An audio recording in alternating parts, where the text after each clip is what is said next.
And alright, everyone, I'm actually live this time. Thank goodness for that. Um, I had a bit of a technical issue earlier that I tried to resolve, and I thought I resolved it, and in turn, I actually created a whole other problem, which resulted in this guy right here, the microphone, not working, not picking up any of my audio. So the video that I went and tried to upload to YouTube just a few minutes ago actually had no audio on it, so I had to abort that process. And here I am again, almost 8 o'clock here now, so quite a bit past 4:20. Yeah, sure, these things happen, but the 4:20 news has got to be delivered, so I prosper on. Guys, just to remind you that I'm actively trying to set up a cannabis activist hub in Cork City. So if you'd like to support the efforts there, you can do so by signing up to the Patreon. So it'll be patreon.com/Martin's World. Sorry about the camera shaking. And you'll be able to sign up there. As little as €1, you'll be able to sign up for. And yeah, all of the money that will be used there then will be put into a fund to rent the premises, to hold meetings, and to help organise activists in the effort to legalise cannabis in Ireland. If you'd like to make donation through bitcoins, you can do so through martinsworld.ie. There's a button up there where easy enough old process, just follow the steps along and you can make a donation in bitcoins. Again, all the money will be used to establish a cannabis activist hub and to put together a good strong team there in Cork to fight for cannabis legalisation, and also to create some really good social opportunities for the cannabis community. Um, and we drive on. So, guys, today's show, I haven't done this before, but today I would like to dedicate this show to my cousin. My cousin Ozzie took his life over 10 years ago now. It'll be 11 years this December. And yeah, sadly, he's not with me today. Good friends, fucking John, big loss. It was the first time suicide found its way to my door. Hopefully, it doesn't ever find its way back here again. If anybody's out there, any friends, family, whatever, I'm here, talk to me. I wish Ozzy did back then. Fucking John, I never would have thought that he was going that way at all. You just don't think it at all, I suppose. That is the scary thing with suicide and all that. So I would just like to dedicate today's show to him and to help raise awareness about suicide and mental health. Currently, there's talk. I don't have any kind of figures or facts to back this up, but there's talks that the suicide has gone up in the last number of months compared to last year by 3 times. So in the same period this year compared to last year, there's a threefold increase in the amount of people committing suicide.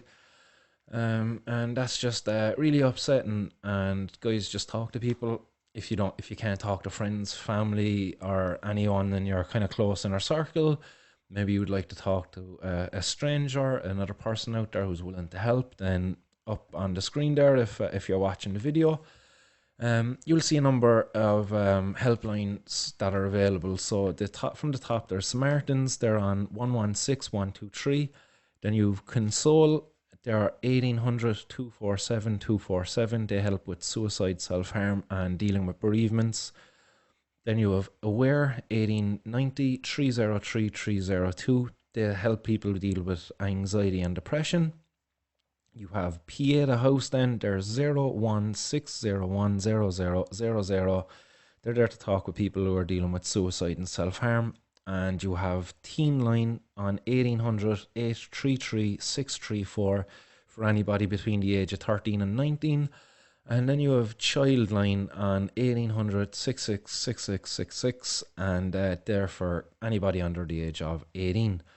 So, guys, you just can't stress the importance of talking to people. If you have problems, a problem shared is a problem halved.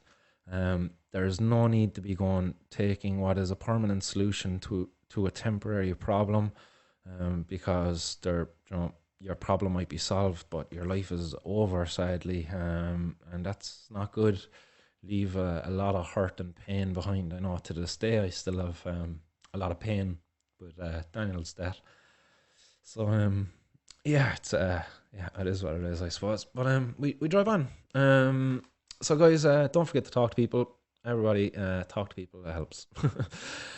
um, so to tie into that, guys, and in today's show being about raising awareness about mental health and depression, I came across a study from a while back. It's an old enough study there. It's from 2014. It was published in the Journal of Neuroscience. And one of the authors anyway, was Ro Yu Shen.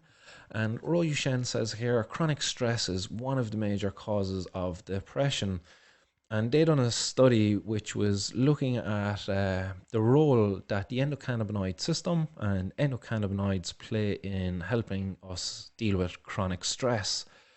And what they found in the study, and it was an interesting one, was that when a person is suffering with chronic stress, whether it be for one of many reasons, there is a down regulation in anandamide, which is the feel-good chemical. It's kind of said to be the one that is mimicked by THC. So it's kind of the natural form of THC, but the compounds are kind of different in their shape and structure, but they work on the same receptor in very similar ways. Anandamide actually gets its name from the Sanskrit word ananda, which stands for joy, bliss, and delight. Quite interesting. And I just have to point out as well that this study was done on mice and not on humans because of ethical reasons, the way in which they have to find out what compounds are present in the brain involves them dissecting the brain. So I don't think there's too many volunteers out there willing to participate in these studies. So interesting. What they find anyway is a downregulation of the anandamide and an upregulation of 2-AG. So I'll just pop up these compounds here for you so you can see them. So on top here, if you're looking at the video, it's anandamide, and underneath it you see it's 2-AG, 2-arachidonyl glycerol. And the top compound, it interacts with the CB1 receptors, and the bottom compound interacts with the CB2 receptors. Not exclusively, obviously there's other interactions that kind of take place and go on there, but they're the primary targets of those compounds. And in a similar way, THC primary targets CB1 receptors, and if memory serves correct, then CBD has kind of not a primary target. It targets both CB1 and CB2 receptors, but it has more of an activating effect on the CB2 receptor, while it can have an antagonist, a blocking effect on the CB1 receptor, which kind of shows that is how CBD kind of decreases the potency of THC. So speculated. But there was an interesting one that comes from their study then. So they say that the anandamide plays a role in sleep, appetite, memory, and pain relief, and the strongest link is in its role in mental health and well-being. So when a person is extremely stressed, there's less of this anandamide available.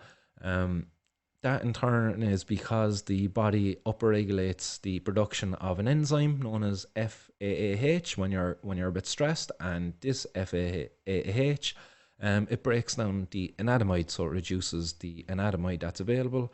Also, what happens is your CB1 receptor becomes desensitized. So, or not desensitized, it becomes desensitized. So it's less reactive to the anandamide. So any anandamide that is around it's less effective. So quite interesting there. There's study authors suggest that this is an indicator of the possible role cannabis and cannabis medicines, cannabis therapeutics can play in treating depression and chronic stress. Very interesting. You know, when you've reduced levels of the anandamide, it's said then to drain you of happiness, increase your fear and anxiety, and lower your ability to cope with stress. And that's quite worrying that that happens. And it's quite worrying that we haven't been able to study this stuff for very long because of the whole war on drugs. But we are having more studies now coming out thanks to amazing researchers like Ro Yu Shen, the author of the study that I was looking at there, that was examining the endocannabinoid system. But then following on to that then, what can you do to help boost your anandamide? in your own body. So there's foods out there. So chocolate is one.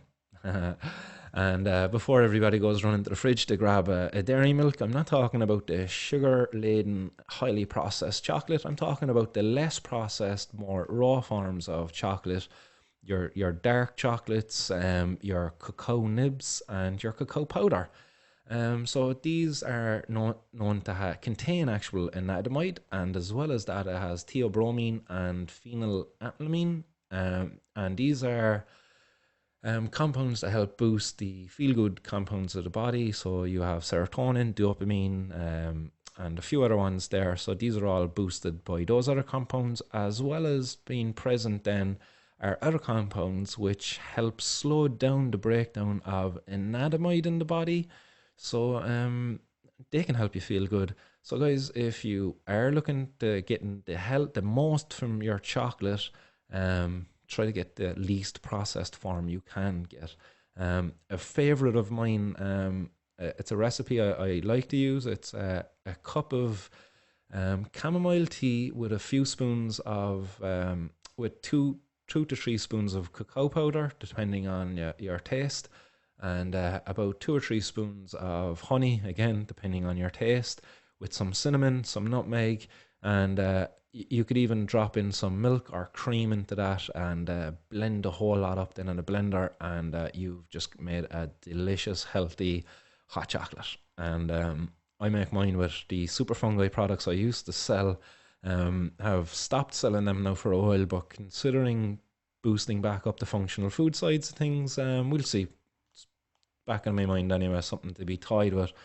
But I like to add in there then the lion's mane, which is a nootropic product, which helps, again, brain health and all of that stuff, along with maca, another mineral-laden product, really good there for helping just with cellular activity and getting your body back into homeostasis, acting in the way it should do, and same as cannabis does. And another food actually quite similar to chocolate, similar in the way in which it is presented. So hang on, am I going to get that up here? Here it is. So another food that has anandamide in it is black truffles. So truffle mushrooms, if you're not aware of what they are. So you see them here pictured next to chocolate truffles. And there's people out there saying that chocolate truffles were made to actually resemble the truffle mushroom. And some say it's because of the nootropic or the feel-good factor of eating both products. So black truffle mushrooms are a delicacy in Europe. They're found at the foot of oak trees and other deciduous trees, in kind of growing under the ground in the moss and stuff like that. And yeah, they're quite expensive actually as well. I think you can get them for over €100 on an ounce, so less than 28 grams for €100 of mushrooms. But people pay it, and they pay more actually if you get the white truffle mushrooms. They're worth even more, but they contain anandamide, which again, it's the feel-good compound, helps you, boost the feel-good compounds in your body. So that's something you could be including in your diet if your wallet allows you. If not, guys, get yourself some cacao powder. It's quite an inexpensive way to keep the doctor away. Then you have other foods out there that have precursor compounds in them, fruits and berries. So apples, raspberries, blackberries, things like that. They've got some precursor compounds in there that can help with the formation of anandamide in the body. And yeah, there's other fats there then as well. Geez, what is the name of the fat? Arachidonic acid. Geez, it's yeah, olive oil anyway, guys, is a good oil to be getting. There's other oils that have it in there, but those other oils can be pro-inflammatory. So the oil of preference for me would be olive oil. Next after that then would be maybe rapeseed oil. But again, rapeseed oil is one of the ones that's been linked with inflammation in the human body. So yeah, olive oil if you can. And then as well, CBD oil. CBD is said to work in a way that it inhibits the FAAH molecule. So it will inhibit that molecule, therefore decreasing the ability of that enzyme to break down the anandamide. So another good way of increasing the availability of anandamide in the body is uptake your increase of CBD in your diet. And an interesting fact that I came across while doing this was that 20% of the population, I'm assuming the population of America, have a genetic tendency to produce less of the enzyme FAAH. And these people, when asked, are less likely to have enjoyed cannabis. So people who produce less of the enzyme FAAH actually enjoy cannabis less. But those people are also said to describe themselves as being relaxed and easygoing and laid back. So interesting. I just thought that was very interesting there, that little piece there. Then another way, the final way, guys, to boost your anandamide and the feel-good compounds in your body is exercise. I can't say it enough. Get out and get a 20-minute jog in the morning is more than enough to boost those compounds in the body. And guys, if you can't get out and exercise, you know, if your body, if you're just not able, find a hobby. Like even if it's something as simple as knitting, they say that like if you were to get yourself into the zone, say something like knitting, when you're just in the zone, focused on it, nothing else is existing around you. There's a flood of anandamide in the brain. So again, just boosting the feel good. And there's kind of a lasting effect of that. So hobbies, guys, having a hobby and interest is amazing for the mind. And not to mention then there's the social aspects if it's a social hobby. So get out there, get yourself active, get some exercise, get yourself some chocolate. Maybe not the truffles if you can afford them. I've never actually even had them. Keep an eye out for an opportunity if it comes up into the future. But right now I don't think I could afford them. And here's just a little picture as well of the receptor. So you have THC and anandamide, and they've got active groups on them which work on the nerve cell receptors, the CB1 receptor, and it just mimics anandamide, THC does. So the researchers think that by getting people who are stressed, giving them even small doses, they say the doctor actually in the research said that one puff is enough. So that really is a testament as to the potency to the benefits of cannabis. You know, one puff is enough. That amount of THC is enough to kind of stave off the effect of the lack of the anandamide, and therefore reducing the stress on the person, therefore reducing the risk of them falling into depression. You know, there you go, guys. Good studies coming out there. They are a bit old, but as I said, I wanted to dedicate this show today to mental health and suicide, and to my cousin Ozzie. And that's how I done it. I wanted to tie the studies into it there. Now, I will say, guys, disclaimer, there is evidence there that some people are predisposed to psychosis, schizophrenia, and things like that, and that those people, if they were to smoke cannabis to try to treat depression, it could exacerbate the other symptoms of their condition. So they should be working with a health professional when doing so, but obviously in Ireland that is impossible. So just watch it, be careful, because you want to be getting THC that has a good bit of CBD there as well with it. That's because CBD and THC work in a synergy, and too much THC alone isn't very good if you're one of these people who are predisposed to psychotic breaks. So that's my disclaimer there on that, guys. I don't believe cannabis is a panacea to everything. I don't think it's going to cure every problem out there. But there definitely is evidence out there that it will help some people. And for those people, I want to see them get access. So there we go. On we go, guys, on to the actual news. So today on 420 News. And the first part of today's 420 News is bringing us to America. And just to touch actually on the last study there that was coming from the University of Buffalo, New York. So we were in America already dealing with that. And the next piece of news is in America again. And it's to do with the elections, guys. And I talked about it a few times already. And I'm sorry if you're sick of hearing about the elections. But I just wanted to endorse Kanye West. Kanye West is getting my vote anyway if I could vote in the American election. Because Trump and Biden, I don't know. I don't like either of those guys. People can argue benefits for both. People can argue downsides to both. I don't like either of them. Kanye West is someone different, something new, and fuck it, yeah, fuck Kanye West number one, and yeah, I think he's kind of nodded there towards the fact that he would see that cannabis be legalized and regulated and decriminalized on the federal level. So yeah, fuck Kanye West number one, guys. That's sick. Like, yeah, people can just vote in anybody they want on the ballot paper. So if you're an American citizen watching this and you don't know, when you get to the ballot box, apparently on your ballot paper, you can just write in. There's a part where you've like Trump, you've Biden, and then you have someone else, I think, or something like that, and you just write in Kanye West there. So there you go, guys. Vote for Kanye West. But that's not the real reason I actually wanted to talk to you about today, the election. There's 5 states in America that are going to be voting on cannabis legalization on the November 3rd.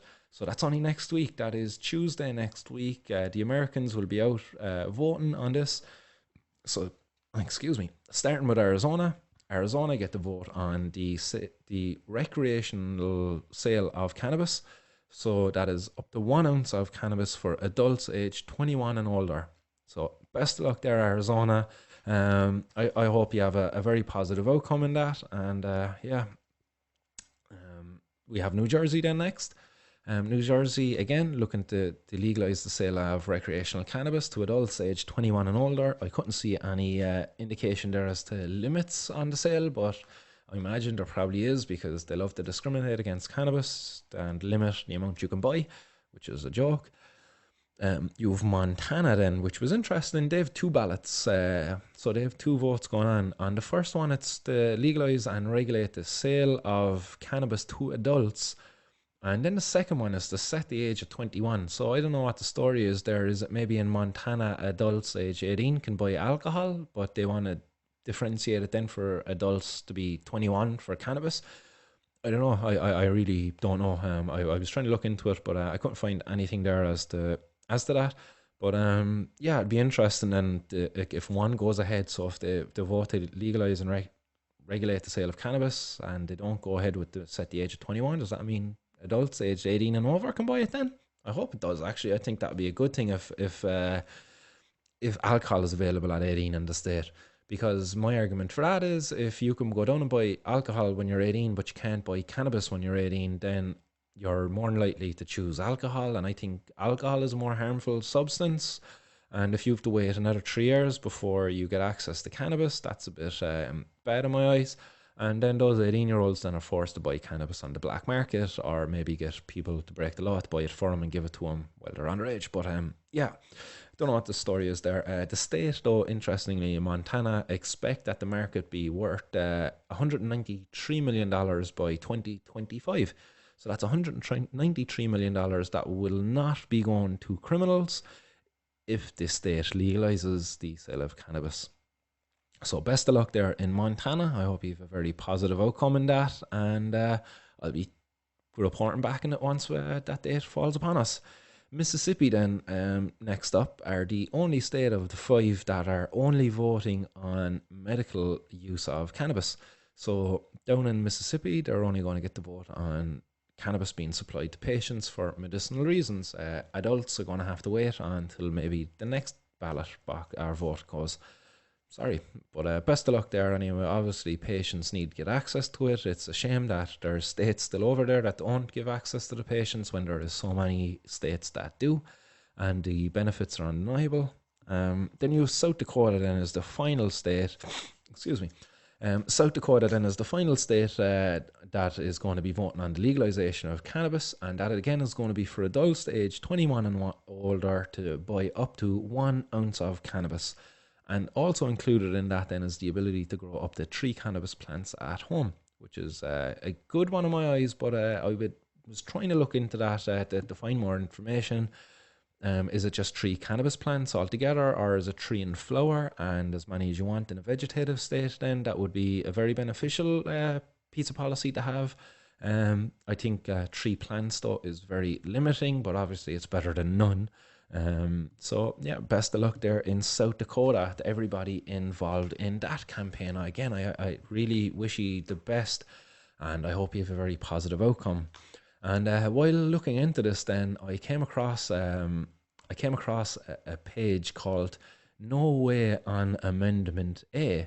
So Amendment A is the ballot that they're voting on in South Dakota, and I just want to show you a video there from their page. So fingers crossed things don't go pear-shaped here now. I troubleshot all this a while ago, so my audio should be good. So let's fingers crossed. You should still be able to hear me, and I'm going to play this video here for you, which is put out by No Way on Amendment A, and it's protect our children by voting no, and No Way on Constitutional Amendment A. By voting no on Constitutional Amendment A, which would legalize recreational marijuana in South Dakota. Studies in states like Colorado showed legalization increased marijuana use nearly 60% in children over 12. And in Colorado's poison control centers, marijuana exposures among small children increased 300%. Amendment A puts our kids at risk. Vote no way on Amendment A. It's a reoccurring theme with these guys as well, to try to use the kids to scare people into the vote in a certain way. They're very disingenuous with their arguments, because really, if you wanted to protect the kids, it's through regulation. We've shown it here in Ireland anyway, that is, that kids can buy, like your man Emer Higgins there in the Dáil was saying it, oh, the kids, and protect them from the edibles, but the only way we're going to do that is by regulating it. We keep it illegal, sure, the criminals keep selling it, and they can sell it to kids, and they can even have kids sell it for them. There's more bullshit here on this page then as well. Like they put out a load of propaganda here. They say if passed, Constitutional Amendment A can never be amended by our state legislator, which is untrue. It's untrue. Of course it can be amended. Everything can be amended and voted on again afterwards. If the people will it can be done. Yeah, more fear-mongering. And here we go. Here's another video again from, this is the Governor Kristi Noem. So I'll just play this for you. For years, South Dakotans who deal with drug addiction and crime on the front line have consistently said to me, Kristi, please don't ever legalize marijuana. The fact is, I've never met someone who got smarter from smoking pot. It's not good for our kids, and it's not going to improve our communities. As your governor, I'm urging all South Dakotans to vote no on legalizing marijuana this November. Paid for by No Way on Amendment A Committee. And again, guys, you heard in there, oh, look, the kids, but the law is not voting to legalize cannabis to be sold to kids. Why they keep on trying to use the kids as the argument? I really do not understand it. It's just a bullshit argument just to scare people. And you have it here again, look, here's proof marijuana will poison young people.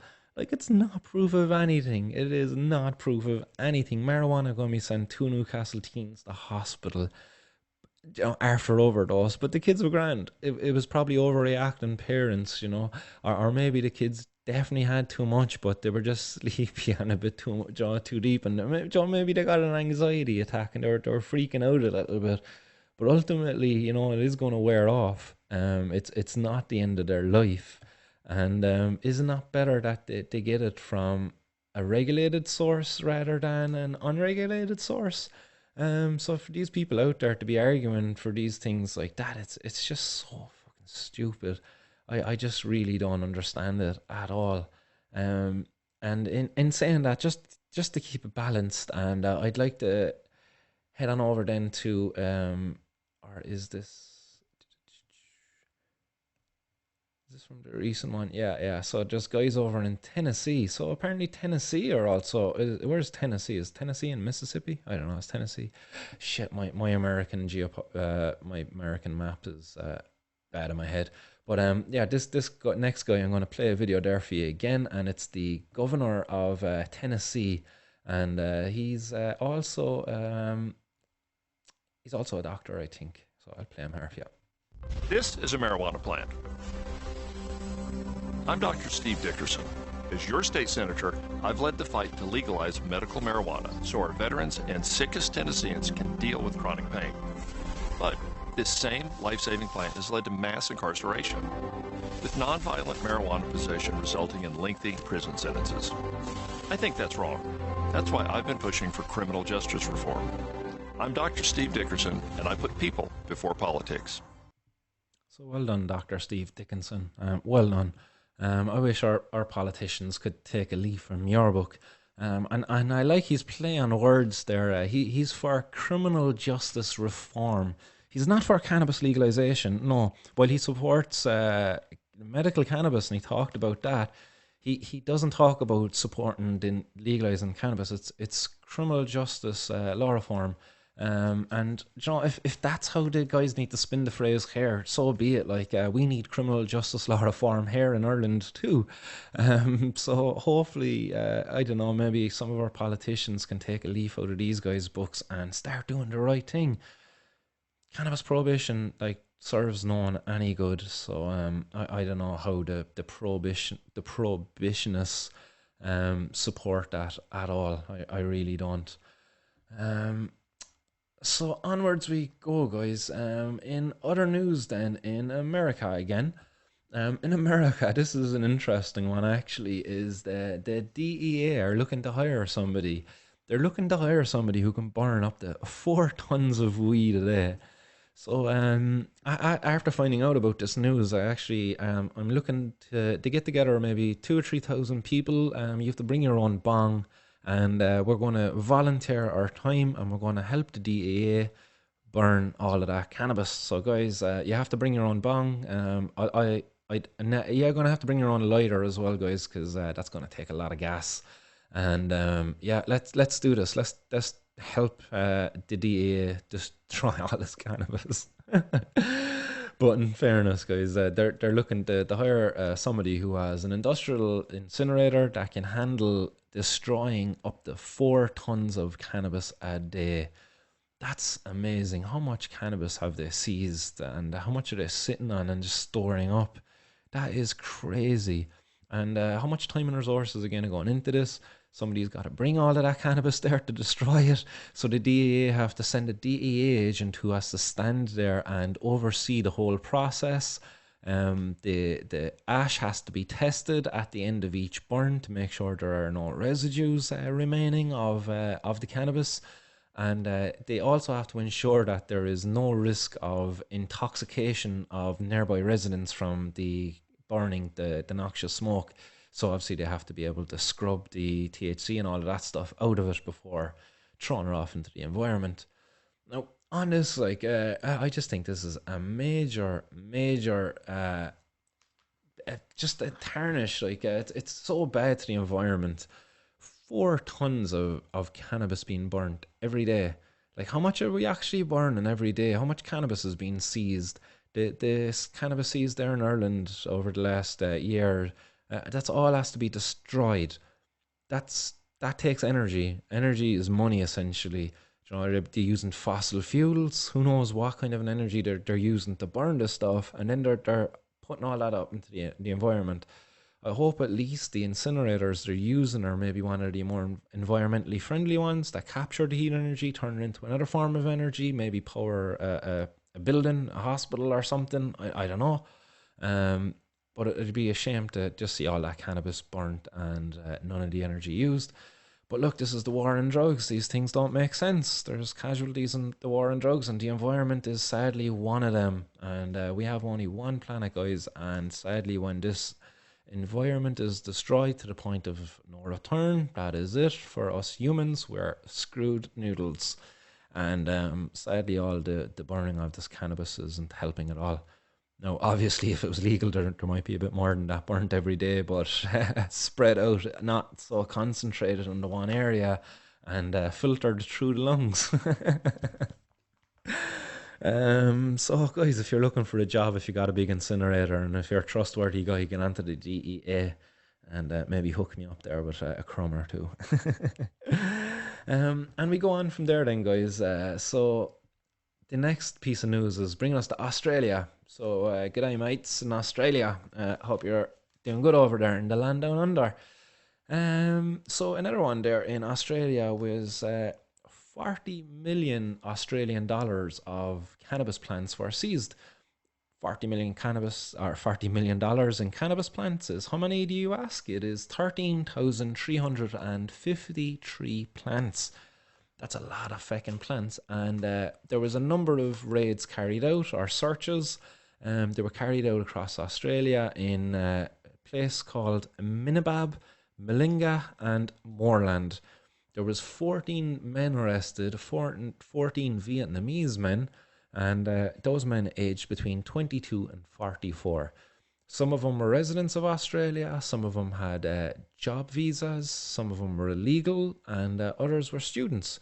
So a mix of people there from a few different backgrounds. And for me, I think the thing that stands out really, and maybe it's just because of the UK and Ireland, my perspective on it is that they're all Vietnamese. And I'd imagine they're all just people who are hired to come and do a job, low-level operators, and they're working for a bigger, larger criminal organisation. It's sad. I think there could be human trafficking involved in this. You know, as I said, there was a couple of illegal people in there, so maybe their passports are being held. You just don't know what is actually going on there. Were they being paid a fair wage? How were they? Like, there's many ways in which these people are being exploited. And all because of our ignorant government policies in keeping cannabis illegal, including in Australia where it is still illegal.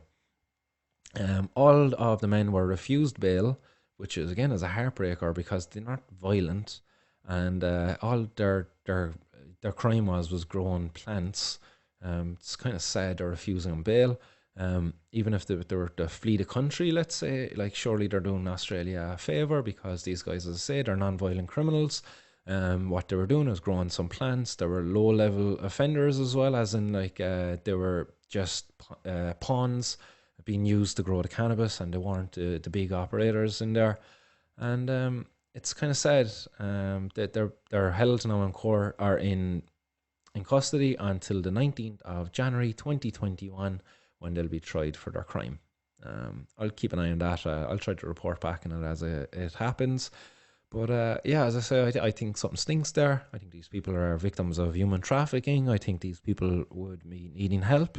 And I think cannabis should be legalised, and these people should be given proper jobs with proper wages and proper opportunities.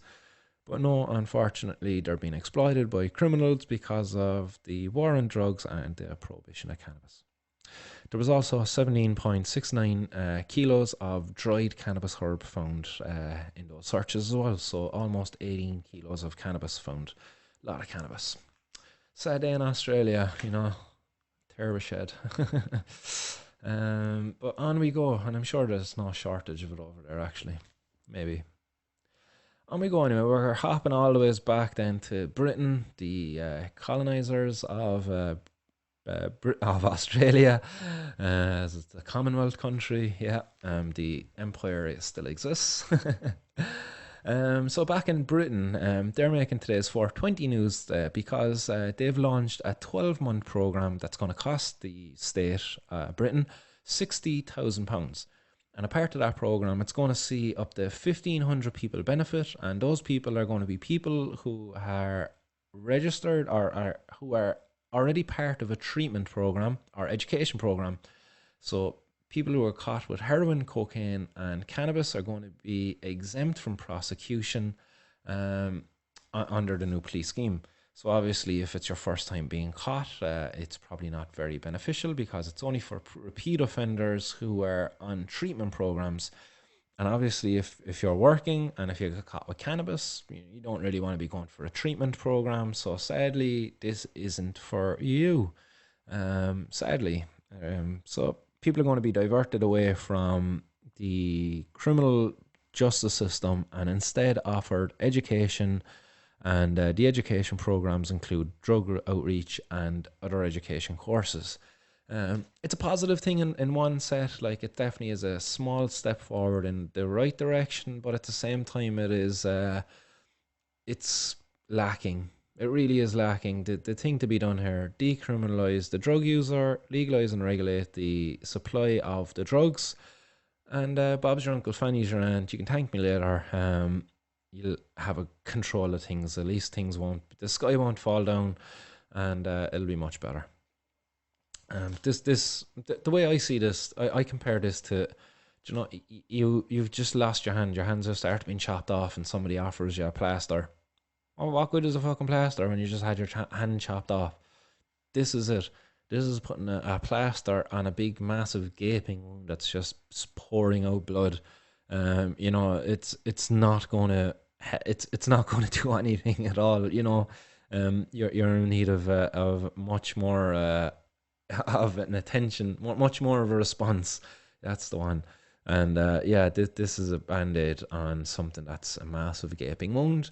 And the only thing that's really going to address it is going to be, as I said, decriminalise the drug user and enable professionals then to work with them and open up the supply channels, control it and regulate it and ensure quality and protect consumers. That's that.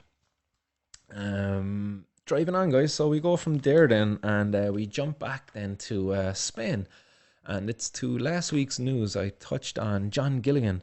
John Gilligan got caught up there and he was caught with 8 kilos of cannabis, 26,000 tablets, some pharmaceutical drug, and a bit of cash as well. And the reason why he got caught then, and it is because he put a hit out on a daughter of, I don't know, is it the leader or a member anyway of a rival gang because of a drug debt. So here we have it, look, prohibition where these drug dealers, these drug barons, whatever you want to call them, they put hits out on innocent people in this because the daughter of that rival gang member, I'd assume, I do assume this, I don't know obviously, but I'd assume is an innocent party in this, and it's sad that they're seen as a valid target then by these criminals, these absolute scumbags. And that's a sad world that goes on out there, you know, and it kind of it brings me back to the next piece. But before I go on there, the police say that they were following up on the investigators identified the plan for the kidnap, and what happened then is that the person paid off Gilligan, so he coughed up the money, he settled the debt, and the hit was called off. But that was too late. The investigators were onto him. He used the money then apparently to buy a load of cannabis that he was going to have shipped into Ireland through private couriers, and that was going to be delivered to traveller gangs, and those traveller gangs then were going to distribute the cannabis and the other drugs across the island of Ireland for him. So he was looking to get himself re-established there back into that criminal underworld in the UK and Ireland. Obviously now he's after being caught, and if he gets criminalised on this one and if he gets jail time, they expect that he's going to die in jail because of the age of him. He's old, he's a pensioner, he's pushing on. And it's sad that, you know, all those years ago, those government politicians could have, you know, the time when Veronica Guerin got killed, they could have sorted it out back then. They could have penned a letter and started putting regulations and controls mechanisms in place, but no, kept their head in the sand. Let's not address the fact that prohibition fuels gangland crime, and let's just double down. Let's just go harder on them. Let's introduce minimum mandatories that we actually don't even fucking uphold in this country. But yeah, stupid anyway. But as I say, this kind of leads on then to another story, which is, again, it's a bit of an old story. It goes back to 2015. And it's a bit of an upsetting one. It's a story of a young lad by the name of Kieran Murphy. I don't have an age for Kieran actually, but he was quite young at the time of his attack, somewhere between the age of 19 and 21. And he was viciously attacked in his home. He was stabbed 16 times. He was stabbed by a 17-year-old and another 27-year-old man, so two males, one 17, one 27 at the time. They were caught with it because of it afterwards, but they stabbed him 16 times, they done severe damage to him, beat him, and they poured petrol all over him and lit him on fire then. His house was set on fire as well as a result of that, and only because on the night, it was a night of a GA match, possibly an All-Ireland, because it was September 2015, so it was possibly an All-Ireland match, and the guys were returning home between, it was just after 1 o'clock, and they noticed the house on fire. They rushed over to see if they could help. They pulled Kieran out of the house, and he survived the attack, luckily, but he got 90% of his body burnt very badly. He lost an ear and tremendous damage done to his body. In his victim impact statement, he says that he would rather have died from the attack as living with the scars and the debilitation of it is just pain and torturous every day for him. But again, you know, this is a reflection of how the war on drugs works in our society. This is the benefits of the war on drugs. This is the benefit of prohibition. If you're a supporter of prohibition, this is what you're a supporter of. 17-year-old drug dealers going out attacking people. This is believed to be over either one of two reasons. It's either over a debt owed because of drugs, or it's because of possibly a raid that happened in the Midlands at the time when there was a cannabis grow house raided. And also in this, actually, there was 11 dogs were killed and others stolen because Kieran bred dogs. I think it was pit bulls he bred, and sadly many of those lost their life in the house, and there was others that were stolen from him too. But what happened there then, there was a court document put out in this, and in the court document it said that before this happened, Kieran's girlfriend was hanging around with a guy by the name of Sean Groom, who was 27 at the time, and she apparently was high on drugs at the time and was trying to protect Kieran. So apparently she was in fear that Kieran was going to get attacked because of owing these guys money. So she stupidly told these guys that Kieran is a Garda informant and that he's working for the guards. In other words, you know, don't attack him because the guards will be after you. He's protected, you know, or something. But sadly, it didn't work out the way she intended. So obviously it's his ex-girlfriend now, I think. But whether it was that or whether it was the €1,000 debt, sadly these guys took it upon themselves to go down and attack him. And as I say, one of the attackers was only 17 at the time. 17. It's very, very young. Scary, like, to think any 17-year-old is out there and caught up in this kind of activity. And the guy with him was 27 at the time. It really was. It's scary. David Kenna was the name of the 17-year-old who actually, on the night of the attack, he was celebrating his 17th birthday. He was said to be drunk on vodka and off his head on cocaine. Quite a nice mix of drugs there, really, vodka and cocaine. Obviously, the vodka doesn't really matter. I don't think you would be drunk. Obviously, you would only be under the influence of the cocaine and quite within your senses. I don't think there's any reason as to say that the cocaine made you do it. It made you be crazy, all right, definitely act a bit impulsively, but you knew what you were doing, and you knew ultimately what the result was of stabbing this guy 16 times and pouring petrol over him and lighting him on fire was going to be. So there's no excuse there. He got 6.5 years with 1.5 years suspended. David Kenna did.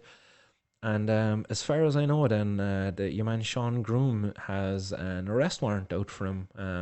Maybe he's on the run, maybe he's over in Britain. He's evading the cops anyway. I don't think he was arrested, and he hasn't been charged for this anyway.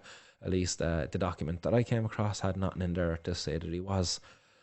Scary, but again, like, it's fuel for me to argue against prohibition and the war on drugs, because we shouldn't have 17-year-olds out there going out, breaking into people's houses, stabbing them and pouring petrol over them and lighting them on fire.